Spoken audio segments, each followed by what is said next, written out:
Hello students.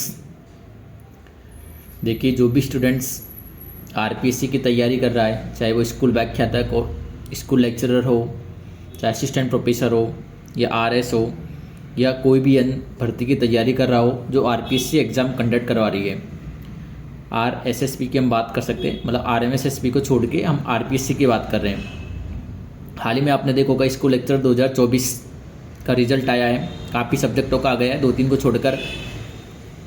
जो भी बच्चे के फर्स्ट पेपर में मिनिमम क्वालिफाई मार्क्स आ रहे हैं, जनरल ओबीसी के 40% और इसके अलावा अन्य जो कैटेगरी है उनके लिए 35% आ रहा है, वो स्कूल लेक्चरर बनने को जा रहा है। 1-2 सब्जेक्ट की मैं छोड़ सकता हूँ, आप हिंदी को छोड़ सकते हैं, इंग्लिश को छोड़ सकते हैं। इंग्लिश में भी ओबीसी की कट ऑफ 40% ही गई है, लेकिन मैं जनरल की बात करूँ तो, और 1-2 सब्जेक्ट आप मैथ्स को और संस्कृति को छोड़ सकते हैं। तो बाकी और सब्जेक्ट में मिनिमम 40% मार्क्स जिस भी बच्चे ने कैरी किए हैं फर्स्ट पेपर में, वो स्कूल लेक्चरर हो गया। और मैं आपको बता दूं, यही चीज़ आपको असिस्टेंट प्रोफेसर 2000 जो अभी दिसंबर में होने वाली है एग्ज़ाम है, उसमें भी आपको देखने को यही मिलेगा। आरपीएससी ने अपना पैटर्न चेंज कर दिया है बिल्कुल भी। जो कॉमन पेपर होता है उसको इतना लेंदी बना देती है कि ना वो नोट्स से कवर हो पा रहा है, ना ही बच्चों को कोचिंग जो टीचर पढ़ा रहे हैं अपना पूरा एफर्ट लगाते हैं। नो डाउट सारे अच्छे कोचिंग में जितने भी टीचर है वो अच्छी तरीके से पढ़ाते हैं, अपना 100% देते हैं, लेकिन आरपीएससी चाहते हैं कि बच्चे को डीप नॉलेज होनी चाहिए। आप अब ऐसे नहीं है कि आप 1-2 सब्जेक्ट छोड़ के जा सकते हैं, आप मैथ छोड़ सकते हैं, रीजनिंग छोड़ सकते हैं, किसी की इंग्लिश अच्छी नहीं तो इंग्लिश छोड़ के जा सकते हैं। नहीं, ऐसा नहीं हो सकता। आपको सारी सब्जेक्ट में इक्वली वेटेज लेके चलना पड़ेगा। ऐसा नहीं हो सकता कि मैं इसको छोड़ के चला जाऊँ। यदि आप छोड़ के चले गए तो इसका मतलब है कि 75 क्वेश्चन आते हैं स्कूल व्याख्याता में, और आप छोड़ के चले गए, सपोज करो मैथ छोड़ के चले गए, तो आपके लिए वो 70 क्वेश्चन ही आने वाले हैं। आप 5 क्वेश्चन तो पहले ही छोड़ के चले गए हो, इसलिए ऐसा ना करें। मेरे हाथ में अभी जो कल रिजल्ट आया था आरपीएससी का, जो इंजीनियर की वैकेंसी निकाली थी, मैं पहले उसके बारे में डिस्कस कर लेता हूँ, फिर हम आगे की चर्चा करेंगे। अभी हाल ही में असिस्टेंट इंजीनियर सिविल और एग्रीकल्चर और मैकेनिकल इलेक्ट्रिकल की एग्ज़ाम कंडक्ट करवाई थी आरपीएससी ने। इसमें 3 स्टेज होने वाले हैं, प्री, मेंस और इंटरव्यू। इसकी जो कट ऑफ बनने वाली है वो मेंस और इंटरव्यू के आधार पे बनेगी।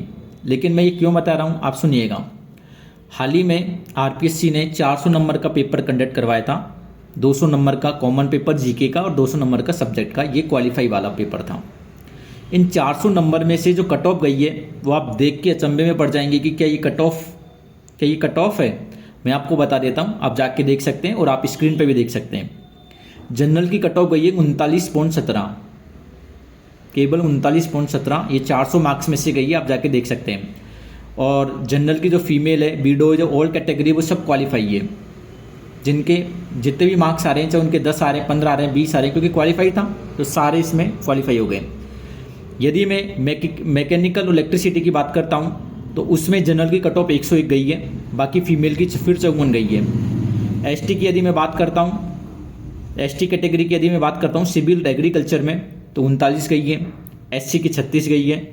और यदि मैं मैकेनिकल इलेक्ट्रिसिटी की बात करता हूँ तो एससी की 82 और फीमेल की 30 गई है मात्र।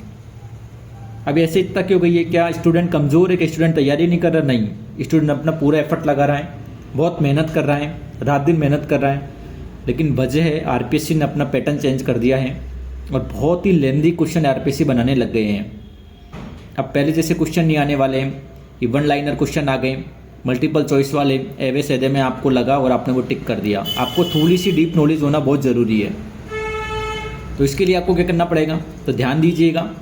यदि आप स्कूल व्याख्याता की तैयारी कर रहे हैं या फिर आप आरपीएससी के किसी ऐसे पेपर की तैयारी कर रहे हैं जिसमें आपकी सब्जेक्ट आने वाली है और एक कॉमन पेपर होने वाला है, तो मेरे कहने का मतलब यही है।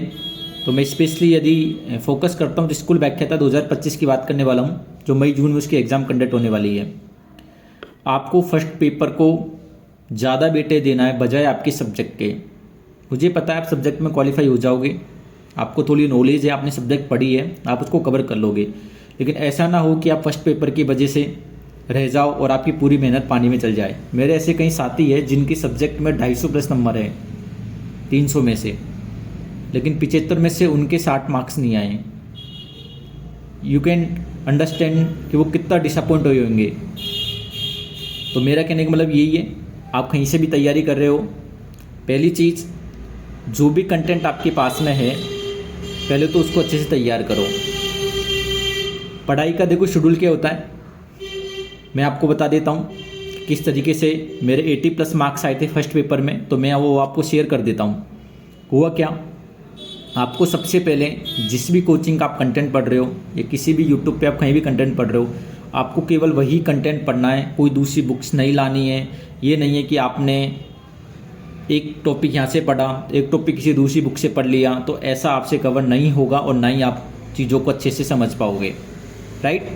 तो सबसे पहले आपको कोई एक बुक प्रेफर करनी है, कोई भी एक बुक जो आपको अच्छी लग रही है, जो आप पढ़ते हुए आ रहे हो, बस वही पढ़नी है, उस पर आपको बिलीव करके चलना है।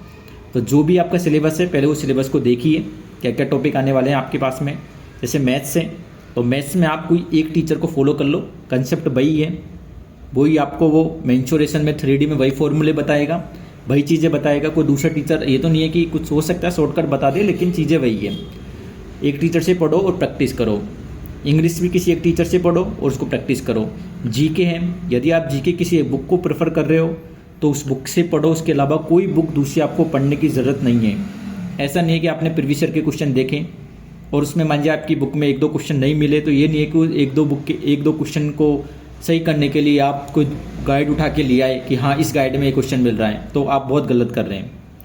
आपको केवल क्वालिफाई होना है, आपको केवल 30 क्वेश्चन सही करने हैं, 30-35 क्वेश्चन सही करने हैं।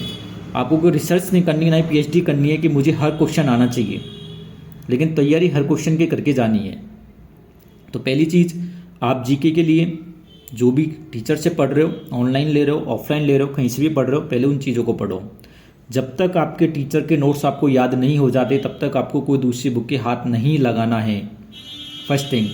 सेकेंड थिंग, आपको प्रीवियस ईयर के क्वेश्चन निकालने हैं, जहाँ से भी अवेलेबल हो वहाँ से निकाल सकते हैं। नहीं तो मैं एक ऑनलाइन आपको बता देता हूँ, राजस्थान ज्ञान करके एक साइट है जहाँ से मैं प्रीवियस ईयर के क्वेश्चन फ्री में वहाँ पे दे रखे हैं क्यूज, आप जाके देख सकते हैं। प्रीवियस ईयर के क्वेश्चन निकालने, आपने क्या करना है कि प्रीवियस ईयर के क्वेश्चन निकालते टाइम यदि सपोज करो कोई ऐसा क्वेश्चन आया जो आपके नोट्स में नहीं है, जो आपके टीचर से बाय मिस्टेक रह गया है, तो आपको नोट डाउन कर लेना है, ताकि आप बार बार रिवाइज करोगे तो वो चीज़ आपको अच्छे से याद हो जाए, ठीक है। सेकेंड थिंग, आपको हिंदी NCERT की पढ़नी है, एक NCERT की बुक आती है, वहाँ से आप हिंदी पढ़ सकते हो। इंग्लिश के लिए आपको क्या करना है, इंग्लिश के लिए आप केवल कंसाइज नोट पढ़े, ज़्यादा इंग्लिश पढ़ने की ज़रूरत नहीं है। हालांकि मुझे पता है जिन लोगों ने इंग्लिश नहीं पढ़ी उनके लिए काफ़ी टिपिकल रहती है, तो पहली बार इंग्लिश पढ़ना आसान नहीं होता, लेकिन कोशिश करो। आप एक्टिव, पैसिव, डायरेक्ट, इनडायरेक्ट होते हैं, सब्जेक्ट वर्ब एग्रीमेंट होते हैं, थोड़े बहुत रूल होते हैं, वो तो ज़रूर पढ़ लो, 1-2 क्वेश्चन आपके ठीक हो जाएंगे। मैथ्स में आपको नंबर सिस्टम और मेंसुरेशन और जो आपका ये स्टैटिक वाला पार्ट आता है, मीन, मीडियन, मोड और स्टैंडर्ड डेविएशन वगैरह, ये आपको ज़रूर करके जाना है, ठीक है। नेक्स्ट आपका आता है हिस्ट्री है, ज्योग्राफी है, पॉलिटिकल है। ये नोट्स आपके पास अवेलेबल होंगे, इनको अच्छे से पढ़ो। पहले ये नोट्स पढ़ो, इनके प्रीवियस ईयर क्वेश्चन निकालो, बार बार चीज़ों को रिवाइज करो। कहने का मतलब ये कि ज़्यादा कंटेंट आपको नहीं पढ़ना है। यदि आपने बहुत सारा कंटेंट पढ़ रहे हो तो ये आप मिस्टेक कर रहे हो। जितना कंसाइज मैटर पढ़ोगे, जितनी कम चीज़ें पढ़ोगे, ऑथेंटिक चीज़ ज़रूर पढ़ना। ये नहीं है कि आप किसी की बुक पढ़ रहे हो, जैसे बहुत से अपने फेमस टीचर है, आप उनकी गाइड ज़रूर पढ़ सकते हो। साइकोलॉजी जो आपको पसंद आए उसकी आप साइकोलॉजी पढ़ सकते हो, स्कूल मैनेजमेंट जहाँ आपको पसंद आए वह पढ़ सकते हो, लेकिन एक ही टीचर को फॉलो करिए। इसलिए मेरे कहने का मतलब यही है, हाँ फर्स्ट पेपर को अच्छे से पढ़े। फर्स्ट पेपर इस बार भी टफ आने वाला है। जितने भी RPSC का पैटर्न है उसमें RPSC पता नहीं किस सोच के साथ क्वेश्चन बनाती है, लेकिन ठीक है, जो भी है हम कुछ नहीं कर सकते, हमें उसके लिए प्रेफर होना पड़ेगा। तो नेक्स्ट वीडियो में जो भी मेरे पास कंटेंट अवेलेबल होगा, मैंने किस तरीके से पढ़ाई की है वो मैं आपके साथ शेयर करूँगा। तो आज मैं इतना ही, थैंक यू।